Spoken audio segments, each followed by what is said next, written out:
Um, was you Gray gonna would have no idea. He'd just be like, ugh, naked woman. I need to go back to bed. I must be dreaming. say? Mm-hmm.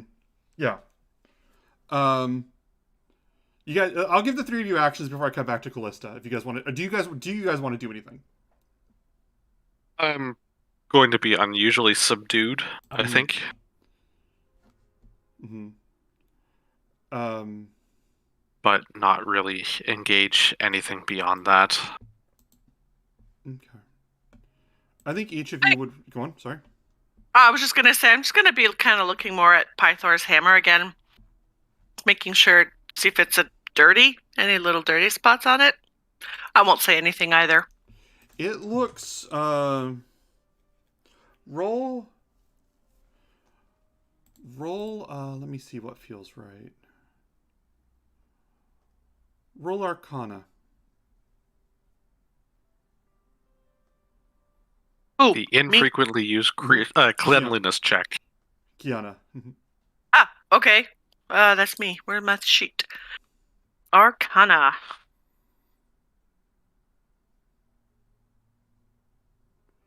It was a natural 20, but I get a -1, so 19. Oh, Callista, reaction. Oh, sorry, you weren't there. Also, it's an ability check. So. All right, boo. You're looking at this. There's no sign that it's been used in the past day. There's no sign that it is the unprepared, unforged hammer that you've had that your, at the time, drunkard father gave you. Which is why it's a little surprising when the smallest jolt moves from it through your hand. Nothing now beyond that.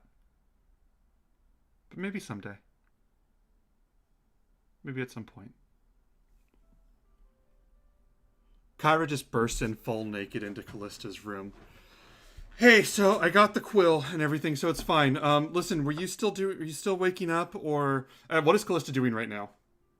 So Callista has, like, I don't want to say tossed the room, but, like, has scrounged up any piece of paper or, like, scroll or anything that she can find, even if it's, like, ripping out the back pages from a book, and is, like, actively documenting with the quill Euphemian gave her what happened in the dream before she forgets. So she walks in, and she walks in just totally naked, watching this, and goes, no, I got the quill. We can write it down too. Let me. What was it? I have. Listen, I don't really talk about this, but I have just this whole scroll for synonyms and stuff for what happened. Because when you do write something like that, you really want to get it right. Oh my god, a sexual thesaurus. Actually, something happened. After, yeah. While we were sleeping, we had, like, I mean, I don't know if it was just me, but I had this, like, really vivid dream about... Oh, you had a dream? Yeah, about, Lothario was there, and Euphemian, and Cray, and Kiki, and we fought these, like, Wait, you had two visions in one night? I guess. I don't know. I would have to ask if it was, like, real or not, but... do you know anything about... Is Euphemian not Euphemian? Is that not his name? Is that real? What now? Is Euphemian's real name, Cleon? He said you knew. You gave him the letter, but he never opened it, right? What you said, Euphemian? Yeah. Oh. Yeah. And so she goes, what?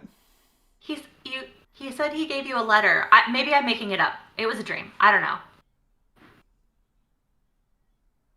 I want to forget it. I must have imagined it. But I'm writing it down just in case. Because I have to cross-reference with everybody, but... Don't you dare take back whatever reveal you're doing right now. Okay. So I guess Euphemian killed someone and stole his life? She takes your hand and just runs to the other room. Okay. I can't move that fast. What'd you say? I said, I can't move that fast. Yeah, so this is very difficult for you. As she just as this goddess is just like carrying you to the other room, and she just pulls you in. And so this next thing you guys know, just this Kyra just again not having gotten dressed yet, holding Callista. Who are you fully dressed, Callista? Nope.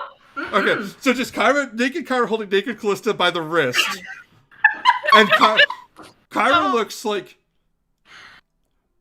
you've seen her like livid at like actual injustices before, but like this is like a different kind of angry where she's just like, Callista's telling me that the four of you learned big secrets about a backstory without me? I mean, it was a dream. 5 more minutes, Mom. Oh no, you get out of bed right now, young man! Oh my... I'm gonna pull the blanket off of Cray and use it to cover myself. Well, now I'm cold. Deal with it. Oh my god. Why are there naked people? Can somebody please... She What's takes the going horn, on? She takes the horn of Balamutra and just pours the wine over Kraren's face. We have to talk. So first we should make sure it's real and not just like a really vivid dream after some crazy visions. Euphemian, did you kill a boy? I did, yes. Wait, is the doors open? We need to close the doors. Oh, I assumed the door was closed. I'm closing the doors. Kyra, we were in a dream. What are we supposed to do? We were kind of forced into it. Man, now I need a shower. In my defense, I had included all of this information in the letter that I wrote for you in the case of my untimely demise. Which you did die, so she could read it, right? Yeah. You died numerous times, actually. I mean, you didn't die. Oh no, he came back. Everybody shut Yeah. up. Love you, Kyra. That's Okay, that was big though. Can we? You're telling wanna- me Hey, that's a breakthrough! It was sarcastic. you're telling me that you have a false identity and completely different motivations for doing what you do, and she's like walking again, just walking towards Euphemian with the fury of a goddess who's completely unaware that she's naked with morning hair and morning breath, walking towards you, just going, you're telling me that I was supposed to find out that you have a dark past and secret motives for doing what you're supposed to do? And she grabs him by the shirt. In the epilogue?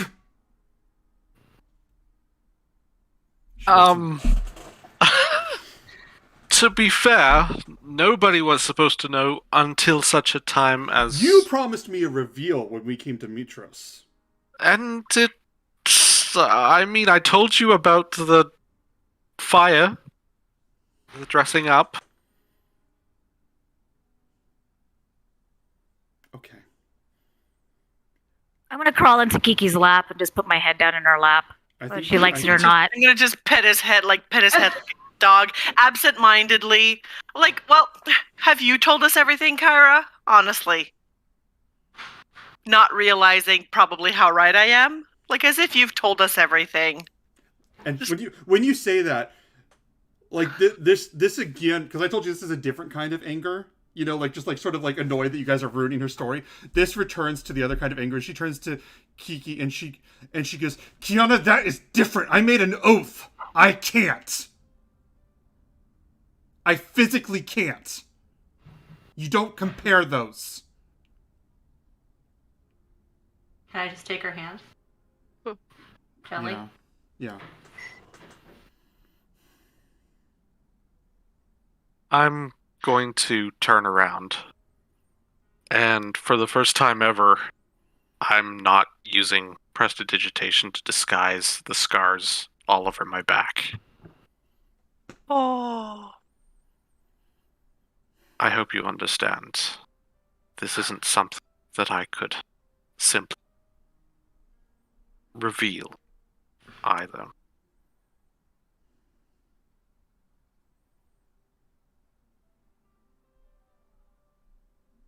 And she squeezes Callista's hand. And she sort of walks over and sits down at a chair. She looks at it and just...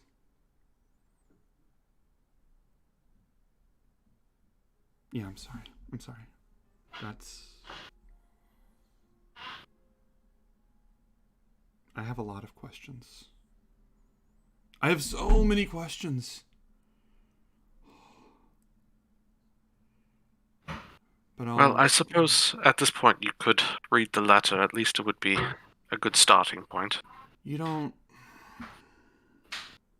And this next part you can hear it like forced out of her. As she just goes, you don't owe me that. You don't owe me that. If whatever this was forced anyway, then I don't need to... I'm not entitled any more of your story than anybody else was. And if this was forced out of you against your will, it doesn't mean that I'm also obligated to your story. So, in your own time, and I'm sorry. I think I need a shirt. And she just like gets up and like starts rummaging through the drawer. She picks up like this green shirt and she looks at me and goes,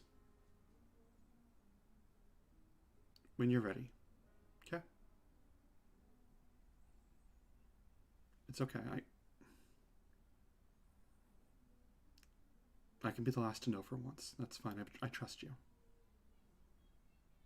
You're trustworthy." And she just puts on the shirt.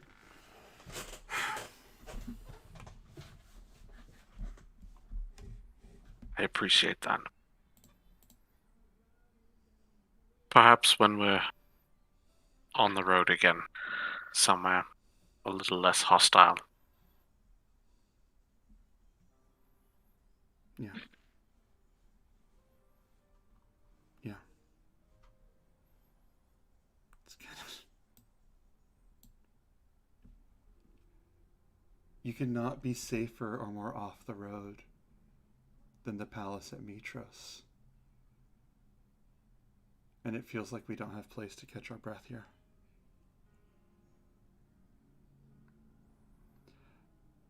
I made this about me, which is breaking the golden rule. She summons the quill and the parchment. 4 heroes have a decision to make this morning. What'll it be?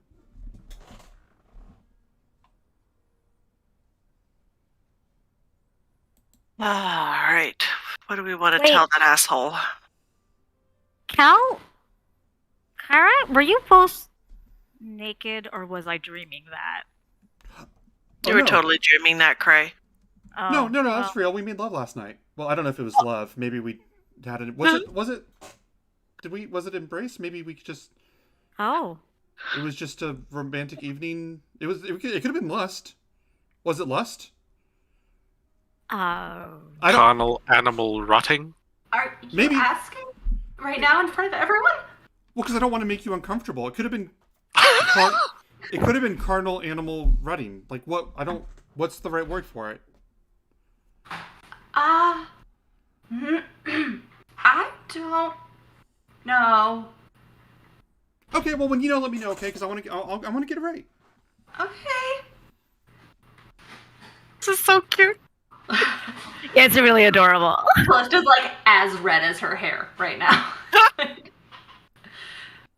Whatever it was great. That's true. You can... I mean, she has a reputation. Do you need a shirt? Oh, Kiki, do we need... You know what? I think we should... Can we, like, order... What is it called? Room service, get some coffee, talk a little bit? Because I think we all kind of know what our decisions are, but we're all really muddled because I just remember a dream. Then I remember naked stuff, and then wine on me, and then making love. So I'm gonna leave this here, and I like set down my paper that has like 3/4 of the dream written down, and I like grab like the closest piece of clothing to me that will assumedly cover everything, and I'm just gonna go like, I will go grab us something. I can probably find the kitchens. I will be back. I'm on board with whatever you guys want to do. Bye. And I'm out. Okay. Kyra just shrugs her shoulders and keeps making notes to catch up. Kyra's just documenting the argument and everything that happened this morning because that is also part of the story. So she eagerly awaits Callista coming up with the right words. By the way, Tammy's mom suggests the phrase lustful frolicking, which might be the name of this episode. I don't know. maybe Tammy's mom should just like name all the episodes. This is wonderful. I'm going to go over to Kyra as she's writing.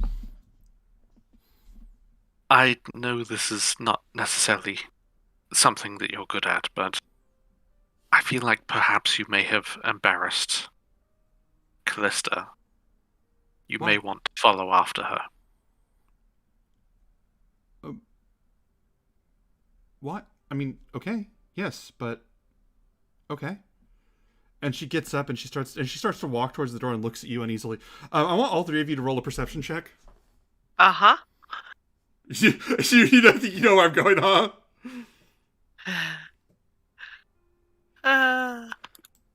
That's a 15. That's a 10 for Kiki. It's 22 for Cray. what'd you say? Want to say with Kiki? No, it was just a 10 for Kiki. It's Euphemia Craven who realized that she's not wearing pants at this point. Like, she is just walking off and heading out. Yeah. She's just Donald ducking it. Yeah, she's straight Donald ducking it. And again, it's Kyra, but like as you're guiding her to be less embarrassing, she's walking off without pants to Callista. I will give you like a reactions time if you want to say anything, but you do not have to. I will grab the underwear out of my peg and I will throw them at Kyra. As you throw it, just again, I think we haven't touched on this in a really long time, but she literally has god tier reflexes as you throw them, and just without even realizing what she's doing, she just grabs them and just puts them on. Wait, isn't that like her sister's underwear? Is that Nora's underwear? Technically, yeah. Niece. That's her niece. All I know is that I got underwear in my box or my bag somewhere. God, how does the stuck in the laundry? how does the underwear keep coming up? Oh my! I'm sorry, Kiki. You are part of a really messed up family. I cannot wait to recognize those coming at me. Because I helped steal them. Yeah. I got blamed for him. Okay, so Kyra just walks off in this green shirt that's not the right size and Nora's underwear to go try which were brand new. To go try and make Callista less embarrassed.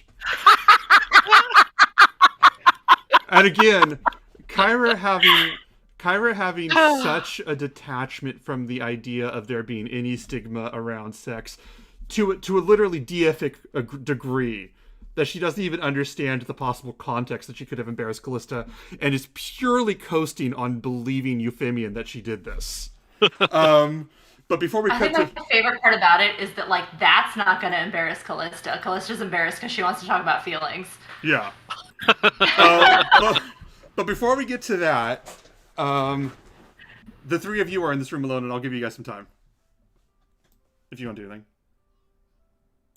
I have wine all over me, and relationships are weird, and I think we know what we want to do, so I'm gonna get, like, do we have, like, a water basin or something here? Do I have to go and... I mean, you guys can talk about what you want to do. You two, well, I think we have an idea what we're going to do, right? I mean, we're just gonna go to the forge, right? I think so. I don't believe that any of the King's suggestions are feasible. I've had a few thoughts about how to present that. Okay, yeah, you do the talking because he doesn't like me. I'm gonna go, Well, I don't think he likes any of us, quite honestly, but he likes you less than me. Anyway, I'm gonna go get cleaned up a bit. I don't want to be presented to the king smelling like wine. Make sure you're wearing pants. Am I wearing pants? You didn't have a blanket, remember? Callista took it. Oh, right. I would imagine I have some sort of clothes on, I hope. I have Sort to of imagine that. Loincloth. No, I have to imagine Crayoran's just one of those never nude people. Yeah, That- super prude. That tracks. Yeah, That super, tracks. super. Yeah, no, I just in case though, I double check to make sure I have pants. I'm gonna go get cleaned up. I don't know if Kiki and Euphemian have anything to say, but I'm out. As you walk away, I'm just gonna kind of ask, Euphemian, do you always carry women's underwear with you? I mean, you never know when they'll come in handy. Clearly. I honestly, I have Crayoran. no idea what exactly happened here. I came along at one point and found them there. I assume it's some person who was an admirer. If Crayoran hears this, he takes a mental note. Fair. Just of the general, just everything about it. That's wonderful. I love. I'm seeing that we're getting more and more like different viewers to the stream, and I think a lot of them joined. I think a lot of them joined after the underwear, and I don't want to derail too much, but just as a brief explanation. One of the I don't know who was the original person. Was it Callista or was it Kiki? It was Callista. Both of us. Oh, Callista Yeah. and Kiki. Really boiling it down to the bare bones of what happened. They were left alone in the room of one of the princesses in a previous kingdom in a previous storyline, and just out of the blue decided to steal a pair of her panties with absolutely no goddamn plan and no endgame in mind. But because they had no plan or endgame, there was no payoff, and then there was never a chance to get rid of them. So we just have this Chekhov's pair of panties that just repeatedly arms itself every like 3 or 4 episodes. Is that about My right? favorite thing Did I is just- that Honora noticed that they were gone and blamed Cray. Yeah. Yeah. Well, I think you blamed it on Oh. Cray. That checks out. Either her or me. One of us. To be And fair, this woman you is my guys didn't- sister whose underwears we stole. and She could now eventually sleep with Euphemian, so I think that my favorite part about that is that we actually do, for how much we do the stream, we don't actually go into juvenile humor that much. But then whenever you guys were like, we're doing a panty raid, and now it's just here. Like it's been with us for the rest for like what I think like literally like 10 episodes now. It's been continuing to be a part of the story. Anyway, sorry for the derail. So, is there anything else that you guys want to do in this moment? No. Oh, boy. So that I'm gonna say before you guys continue that, and I'd say most of the characters in this castle are waking up. So you're gonna be able to rely on speaking to most of them soon. Give me just a moment. I'm double checking something.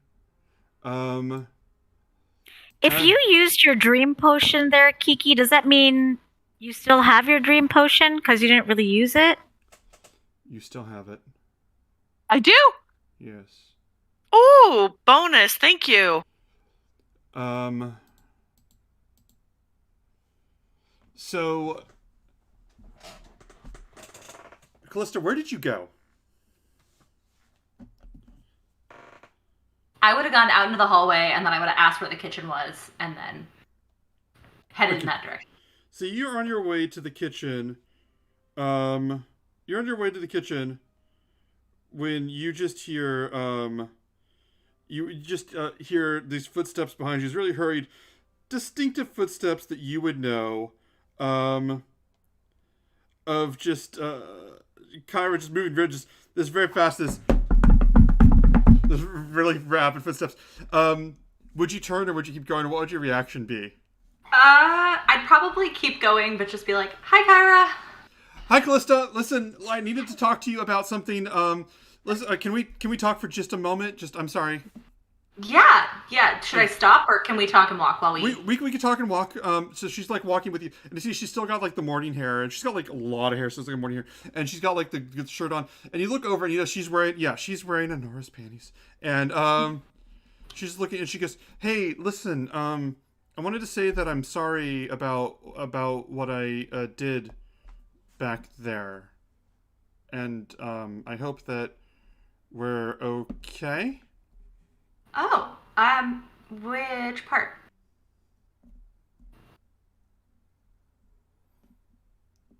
Euphemian said that we needed to make amends, and I really wanted to make sure that we did that. We're great. I mean, like, we're really good. I don't know what to call it. It's just, I'm not used to not having words for things, and, Not sure what to call what. This, whatever complicated this is. Apprenticeship? Sure, yeah. And what happened last night, specifically? Sex. Yeah, I mean, you can just call it sex. That's fine. Okay. Okay, cool. I mean, you were throwing words around, and... Well, no, I said making love because, like... Uh-huh. I mean, that's kind of the fun of words, you know what I mean? Because so many different words fit on so many different occasions, and you can describe things so many different ways, and it's true. Mm-hmm. So that's why you have to pick the words, like... Yeah. Like you can describe. Let me just, and I'm gonna put my hand on her mouth. Hmm? You can call it that. Just call it that. Uh-huh. Okay, and I'm gonna keep walking. Okay, because I was just gonna use the word. So she's like walks after you. As you're walking towards like the dining hall. You hear this really loud snoring. But I single it out because when I say snoring, I mean it's an echoing, bellowing snore that like seems to be resonating through the halls, and not from any of the rooms on the walls, but from the courtyard around the corner. Like, cause you're going through the halls, and then there's the open courtyard on the side, which you haven't really like spent any time in. Yeah, I'm gonna go look at that. Okay, so like, Kyra just like comes with you, and she goes, "Oh, okay. I just wanted to tell you the word choice, but we can talk about it later." She peers around the corner with you. When you look around the corner, you see these servants going about their business, moving things, tending to their guest. And when I say their guest, I mean in the middle of this courtyard, amongst this massive pile of silver coins, not lumbering, but wrapped, quietly sleeping, this huge silver dragon.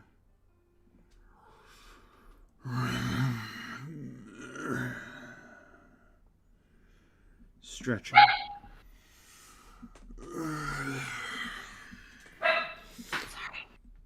Flapping its wings as if just stretching them in the morning light.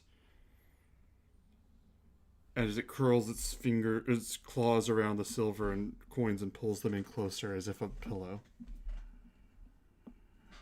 And when I say the servants are tending to it, I mean that they are going and cleaning some of the coins. They're going and laying out food in like large piles for it to eat. They're laying out large like troughs of fine wine. they are laying out, and some of them are cleaning the thing, like shining its scales. Every luxury this thing can have, it has. As you and Kyra look at this the silver dragon in this courtyard, who doesn't even seem to be protected as much as attended, and nothing stopping you from going up to it if you wanted. I'm gonna look at Kyra, and I'm just gonna say, do you think that's Gaius's dragon from earlier? I haven't seen this one. This is new. A new dragon. Oh, that's a lot of dragons. 2 days ago, I'd never seen a dragon before. Well, I mean, I guess the one, but...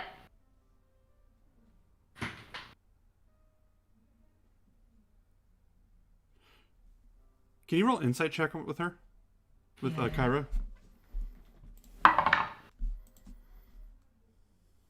19? All right. So when you look at Kyra, she's not shocked at seeing a dragon, but she looks like she's trying to figure out the logic of it.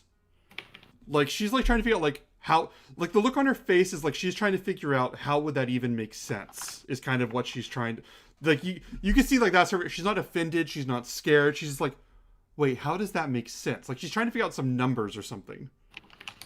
She's like it's too old, like the aging thing that we talked about.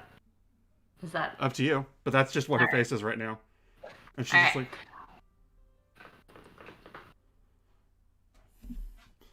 And we shouldn't disturb it, right? You know, the thing they say about sleeping dragons. And she looks at you, and she sort of whispers in your ear. She goes, "It's fun to wake them up and see what they'll do." Oh. Okay. Okay. Then in that case, I'm going to cast. Let's see. Yep, I can cast Minor Illusion to create a sound within 30 feet of me. So I'm gonna create a really loud, like, bell, like a morning bell tower bell, right where this thing's head is. You make a bell right where this creature's head is. What kind of bell? Like a morning bell, like a clock tower bell, morning chimes. When that happens, all of the guards turn and all of the attendants turn and look at you, and Kyra. Oh, I'm hiding. Okay, like I do it and I hide. So if they see me, that's fine. But okay, you see the bell rings, and you hear the dragon. You hear the dragon. And you guys are both of you are just like pressed up against the wall, like hiding, as the attendants are looking, and you hear some movement, attendants moving, and then you hear this. Do not disturb.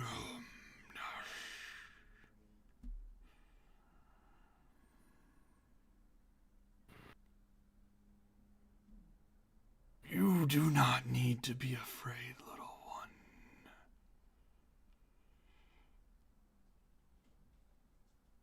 Both of you, come share in my riches. is this like in my head or is this just out loud to the courtyard? Very out loud. I'm gonna look at Kyra.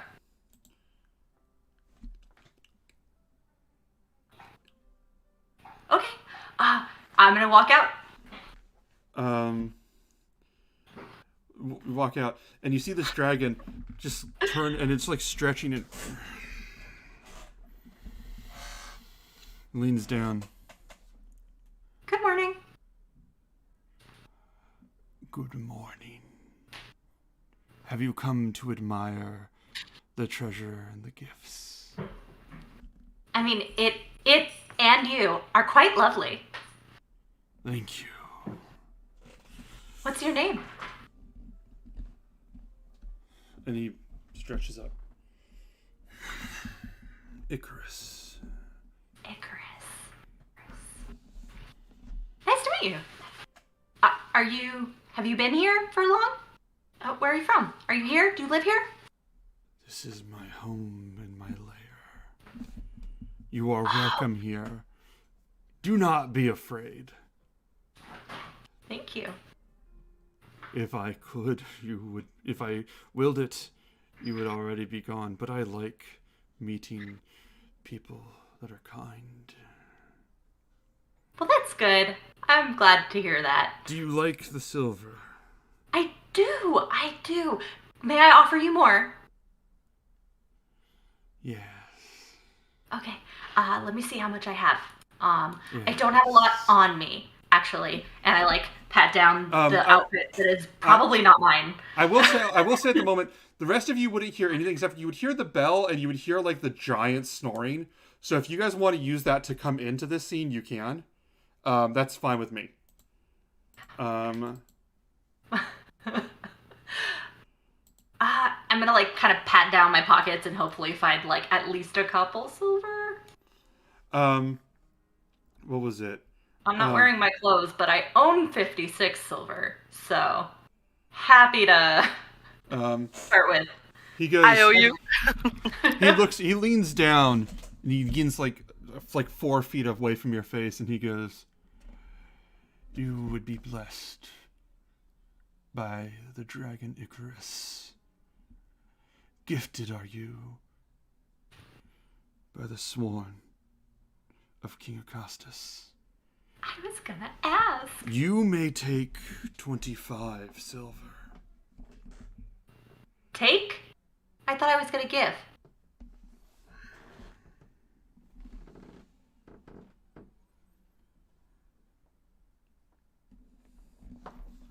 Such is the kindness of Icarus. And he looks up at the sky, almost like posing.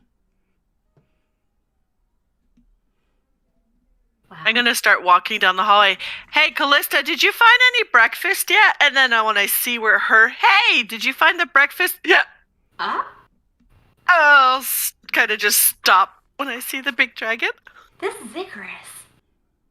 It is Icarus. Oh, sorry. It talks. You may introduce me.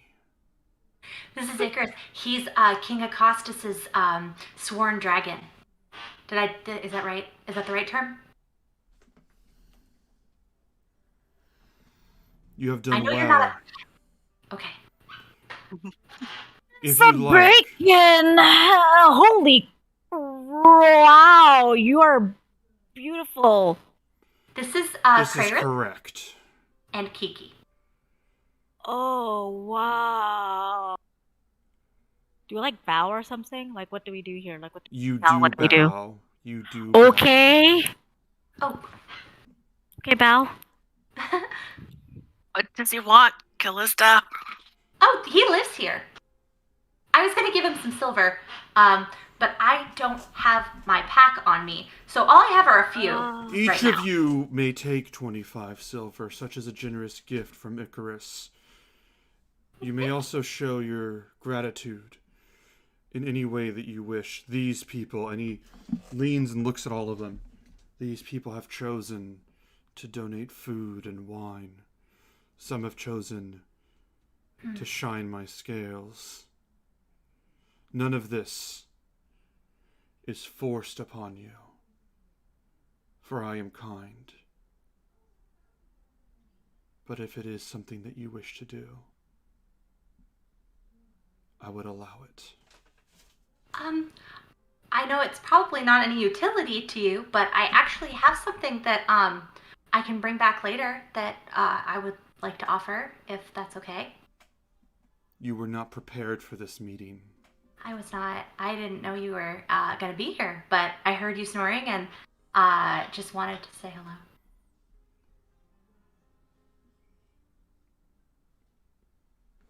I do not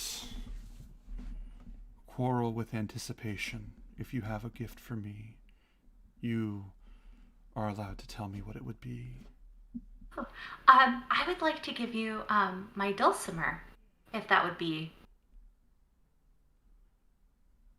of any interest to you. It's I'm a musician, so it has value to me.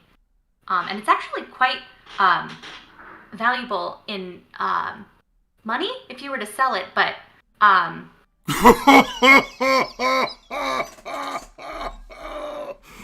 Then sell it, little satyr. oh, you want money. And he brushes his cheek almost affectionately across the pile of silver. Oh, okay. Then in that case, I can give you its value in gold or silver, whatever, and I'll. If you wish to pay tribute through gifts, then give me a gift that matters. Matters to me or to you? I'm gonna like look over at Kiki and Crayron like, what am I missing here? And Can I you see- speak to? Mhm. Go ahead. Go ahead. I was just gonna say I'm still a little bit freaked out by this big monster thing here, so I'm just gonna reach in my pouch and like grab a handful of silver coins, which will be like probably about like 40, and I'll just hand it to Callista as I'm kind of looking between her and the big dragon. And I'll just set him. And while they're doing that, can I speak in Draconic at him and be like, I haven't spoken this language in a really long time, but I mean, we just want to give you your due. Do I sound like a friggin' like kindergartner? Please say you said duty instead of do he- in Draconic. Yeah. He leans over. He leans over to you, and the rest of the people here. But like, Craven, you hear. And you are the one amongst them that is educated. What is your name? My name is Crayron, and it's glorious to see you. Wow. It is Craven. I shall learn your name. Oh, yeah. What was it, Kiki? You offered gold, right? Silver. Silver. Okay. Whenever this happens, Kyra looks over at Craven and sort of looking at the Craven Icarus interaction with her eyes, like, I don't trust what's happening here at all. But what was it? Is there anything else that you guys want to do? Sorry, I was about to continue my ramble, but is there anything else you guys want to do at the moment? So I switch back to common and I say, well, he's happy that one of us knows the language. I'm pretty sure I am not doing the correct grammar. It's been a while. But Wait, to Demian, right? It is passable. oh, thank you, I say in Draconic. Is there anything else you would like? Gifts of value. And as he says this, you hear Valis' voice behind you, and she just goes, he's only going to ask for those things. I'm sorry to interrupt. And she steps forward. She says, good morning to each of you. Did you all sleep well? Morning, Valis. Pretty well. She looks at Callista. I see. Are you ready to make your decision? I think we should get Euphemian. Yeah, we were just looking for breakfast. You haven't eaten yet. I'm supposed to get breakfast, but he was so pretty. I just wanted to. We left Euphemian. He was doing something else or other, and both Kiki and I were quite, we were famished. Famished, yeah. definitely famished. Now a little terrified. Please do not make these decisions on an empty stomach, but meet us within the chamber at 1 hour. And, Please tell me it's the dragon that has a squeaky toy. He's going with his back paw. I just realized I'm not muted. and when she says,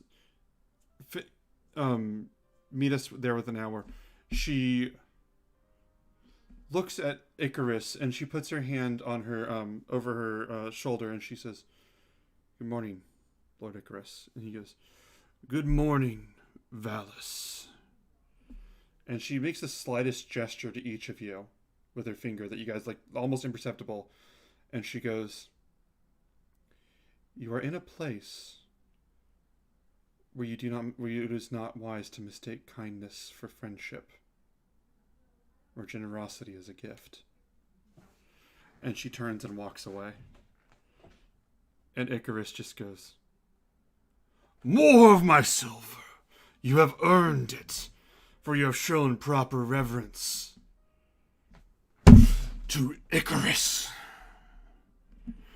And that is where we'll end this session. Awesome. Thank you guys for this.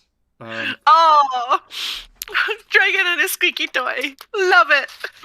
I'm like picturing like a really cute version of Smog. I love that. Let me see. I can pull up a picture of Icarus that I'll put on the Facebook later. I'll put up a picture of Icarus on Facebook later. I have a hard time with his personality because they actually describe it pretty well, but it's hard for me to like nail the way that I'm trying to get it down. But anyway, thank you guys for this session. That was brilliant. Do you have any thoughts or anything before we go into any of that? Tatties! This is That was so awesome. good. Awesome, Ben. Thank you. Yeah, that was wicked. Yeah. You too, Euphemian. Because Euphemian, I mean, gosh, it was your idea that nearly got yourself killed. It was great. Oh yeah, I wanted to explain. Oh, sorry, go on. No, go ahead. I wanted to explain what I explained after. I explained on the chat in between sessions was what was during the break was Reed reproached me before the session a couple times, like over a couple days. He had this idea for this session opening with and I'm telling the same story I told on the break, with this idea of this dream sequence happening where the audience and the other players would get to learn more about him, and there would be a lot of things. And I don't want to spoil everything he said, but he's like, yeah, there'd be the stream, there'd be more things that would happen, we get to do more stuff. And I was like, I love this idea. And he's like, yeah, and then like, you know, Lutheria would you know, get to mess me up really bad, and like it could end on this really bloody dour note where violence happens and the dream woke up. And I loved that idea too, and I loved it. And then the thought stuck with me that his idea was premised on him knowing exactly what to expect from my villain, and that stuck in my craw. So I decided to switch it up so that it would become a fight at about the exact same moment that he thought he knew exactly that the situation was playing out close to what he had suggested to me. So that was a sleight of hand for Reed's sake, because he came up with a wonderful idea. But anyway, that was that. Thank you guys for this session. You guys are wonderful. You guys are amazing. You guys play such delightful characters. You help. You make it big. You're a big part of it. Yeah, you're the story. You tell us the direction. We just like play it, you know. I put Icarus in the chat. I'll put Icarus on the Facebook later if you want to see. He's a big, powerful silver dragon with like this big happy to know you smile. Yeah, oh my god, he has that like dumb lizard's face. Yeah, I love it. If you ever wanted to Google silver dragon big himbo energy, this is what you would get. But anyway, thank you guys. I guess we'll be here same time next week. You guys have a wonderful night. No, not next week. Not next week. We will be here November 1st. I'll be gone. Sorry, guys. November 1st. That's right, it's Monday. That's my move-in day. to my new house. So I will get back to you on that. We will be here November 8th. Thank you, guys. Maybe I'll get back to you, but You We'll let you all know. You know the best We'll part, let you all know. you know what the best part is? Something came up at 2:00 today, and I almost canceled. Oh. So that would have been a catastrophe. we will see you When we At see some you. point. when we see. So until then, giant silver dragon, Euphemian's whole back